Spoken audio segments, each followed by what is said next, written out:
Changes in equilibrium price and quantity. The four-step process. Let's begin this discussion with a single economic event. It might be an event that affects demand, like a change in income, population, tastes, prices of substitutes or complements, or expectations about future prices. It might be an event that affects supply, like a change in natural conditions, input prices, or technology, or government policies that affect production. How does this economic event affect equilibrium price and quantity? We will analyze this question using a four-step process. Step 1. Draw a demand and supply model before the economic change took place. To establish the model requires four standard pieces of information. The law of demand, which tells us the slope of the demand curve. The law of supply, which gives us the slope of the supply curve. The shift variables for demand, and the shift variables for supply. From this model, find the initial equilibrium values for price and quantity. Step 2. Decide whether the economic change being analyzed affects demand or supply.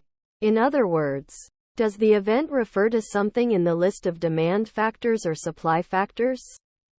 Step 3. Decide whether the effect on demand or supply causes the curve to shift to the right or to the left.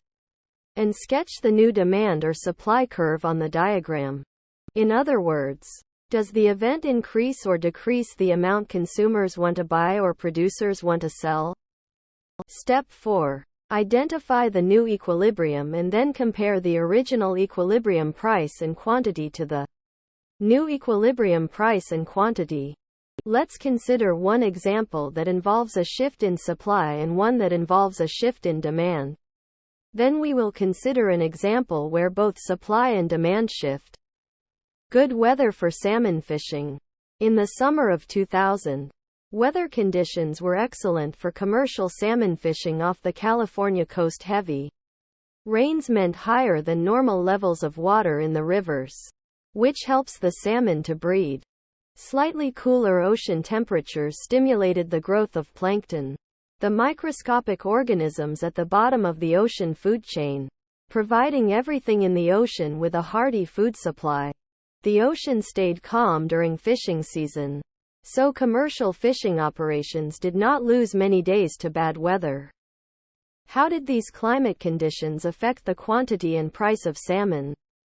Figure 1 illustrates the four-step approach, which is explained below. To work through this problem, Table 1 provides the information to work the problem as well. Step 1. Draw a demand and supply model to illustrate the market for salmon in the year before the good weather conditions began. The demand curve D0 and the supply curve S0 show that the original equilibrium price is $3.25 per pound and the original equilibrium quantity is 250,000 fish. This price per pound is what commercial buyers pay at the fishing docks. What consumers pay at the grocery is higher. Step 2. Did the economic event affect supply or demand? Good weather is an example of a natural condition that affects supply. Step 3. Was the effect on supply an increase or a decrease?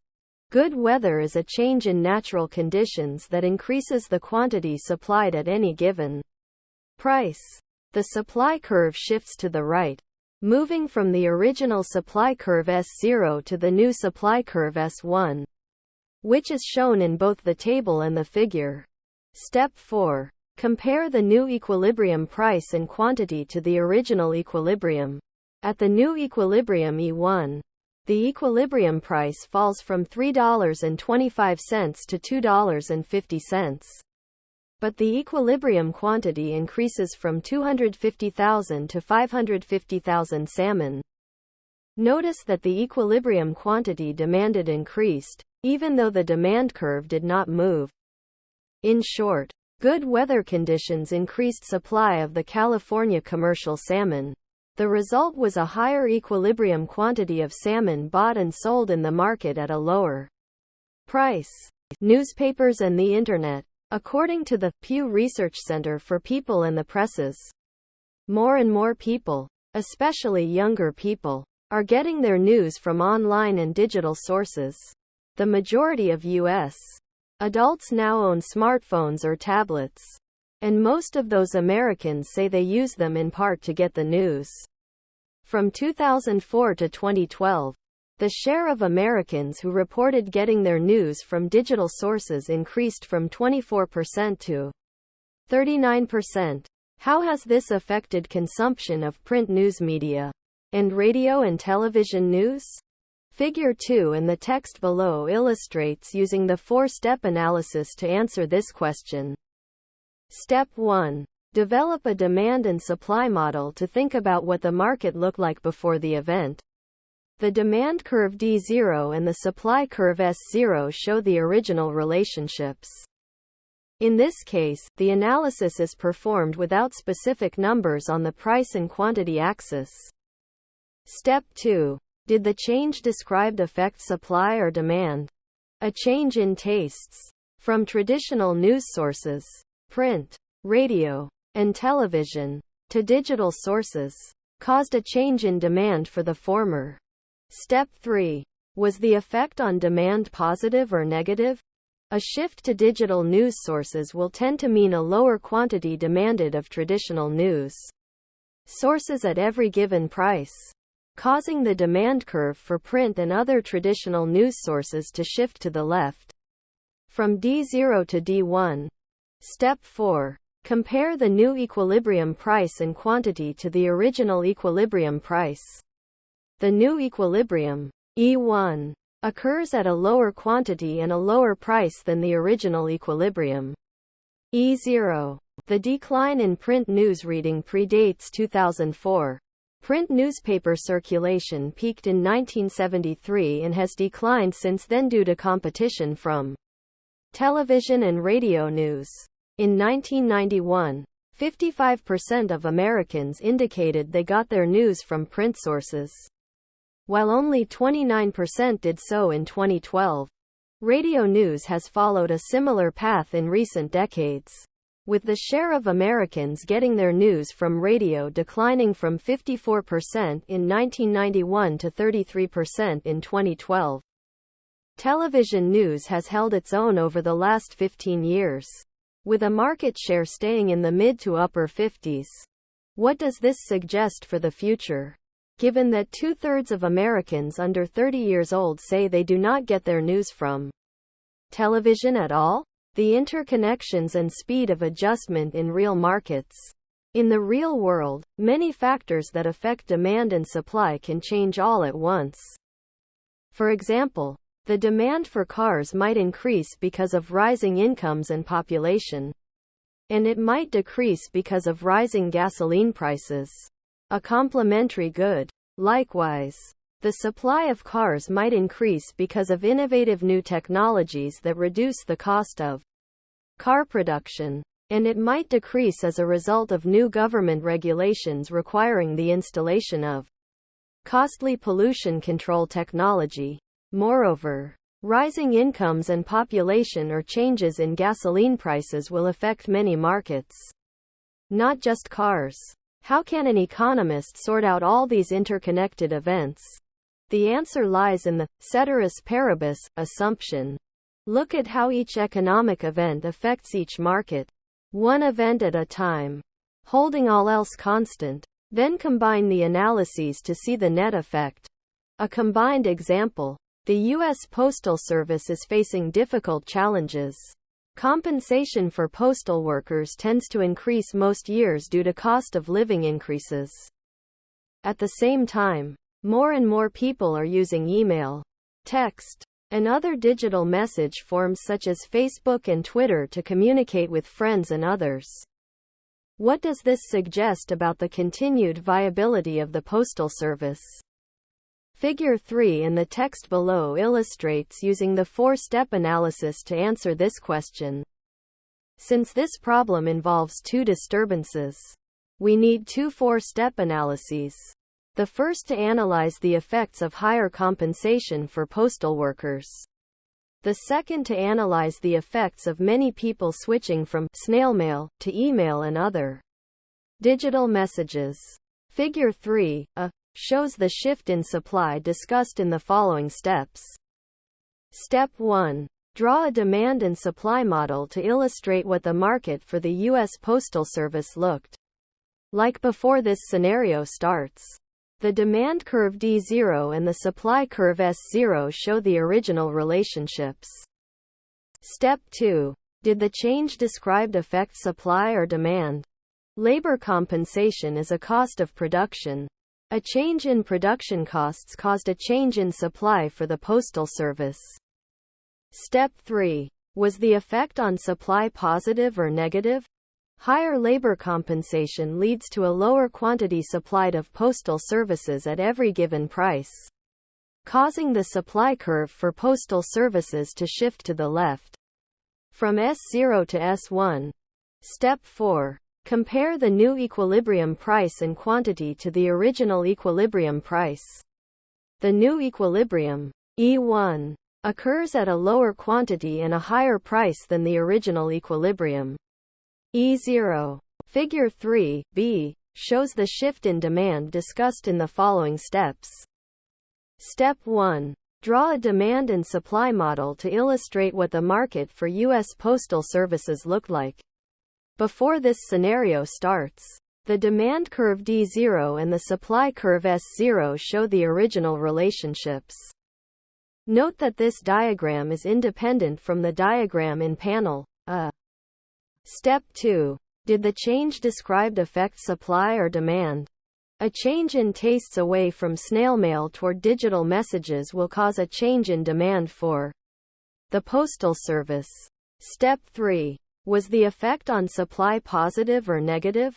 Higher labor compensation leads to a lower quantity supplied of postal services at every given price, causing the supply curve for postal services to shift to the left from D0 to D1.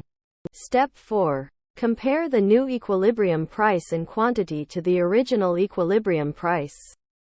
The new equilibrium, E2, occurs at a lower quantity and a lower price than the original equilibrium, E0. The final step in a scenario where both supply and demand shift is to combine the two individual analyses to determine what happens to the equilibrium quantity and price. Graphically, we superimpose the previous two diagrams one on top of the other, as in Figure 4. Following are the results. Effect on quantity. The effect of higher labor compensation on postal services because it raises the cost of production is to decrease the equilibrium quantity. The effect of a change in tastes away from snail mail is to decrease the equilibrium quantity. Since both shifts are to the left, the overall impact is a decrease in the equilibrium quantity of postal services. Q3. This is easy to see graphically, since Q3 is to the left of Q0. Effect on price. The overall effect on price is more complicated.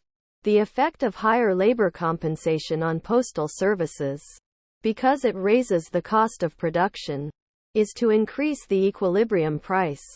The effect of a change in tastes away from snail mail is to decrease the equilibrium price. Since the two effects are in opposite directions, unless we know the magnitudes of the two effects, the overall effect is unclear. This is not unusual. When both curves shift, typically we can determine the overall effect on price or on quantity, but not on both. In this case, we determined the overall effect on the equilibrium quantity, but not on the equilibrium price. In other cases, it might be the opposite. The next Clear It Up feature focuses on the difference between shifts of supply or demand and movements along a curve. What is the difference between shifts of demand or supply versus movements along a demand or supply curve? One common mistake in applying the demand and supply framework is to confuse the shift of a demand or a supply curve with movement along a demand or supply curve. As an example, consider a problem that asks whether a drought will increase or decrease the equilibrium quantity and equilibrium price of wheat. Lee, a student in an introductory economics class, might reason, Well, it is clear that a drought reduces supply. So I will shift back the supply curve, as in the shift from the original supply curve S0 to S1 shown on the diagram, called shift 1. So the equilibrium moves from E0 to E1. The equilibrium quantity is lower and the equilibrium price is higher. Then, a higher price makes farmers more likely to supply the good. So the supply curve shifts right, as shown by the shift from S1 to S2 on the diagram, shown as shift 2, so that the equilibrium now moves from E1 to E2. The higher price, however, also reduces demand and so causes demand to shift back, like the shift from the original demand curve, D0 to D1 on the diagram, labeled shift 3, and the equilibrium moves from E2 to E3. At about this point, Lee suspects that this answer is headed down the wrong path.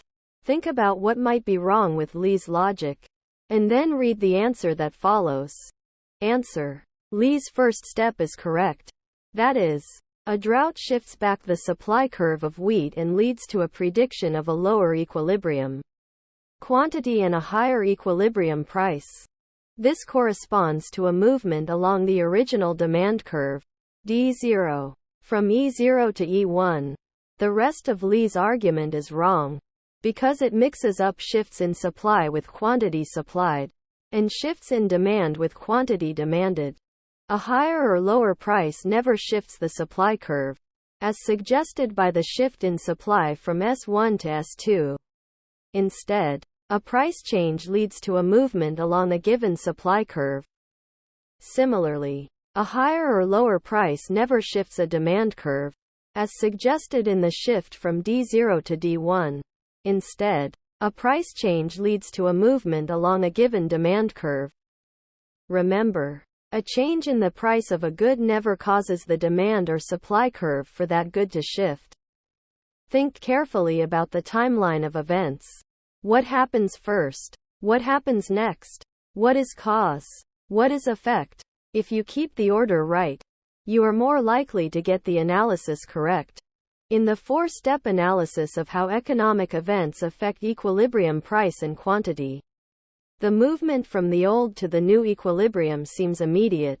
As a practical matter, however, prices and quantities often do not zoom straight to equilibrium.